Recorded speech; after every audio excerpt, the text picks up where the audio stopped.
If an event consists of two independent events A and B, then the probability of A and B is equal to the probability of A times the probability of B.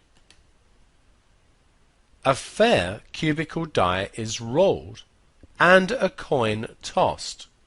What is the probability of getting a 5 and a head?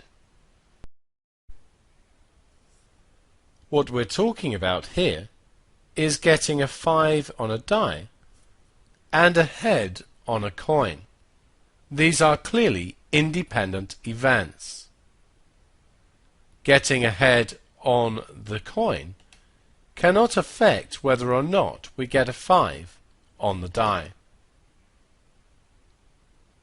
Since the events are independent, the formula applies.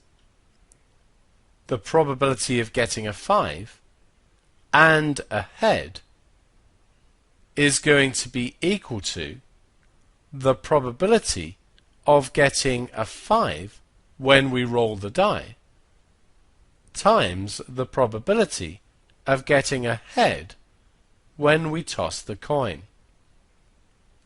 This is 1/6 times 1/2, giving us 1/12.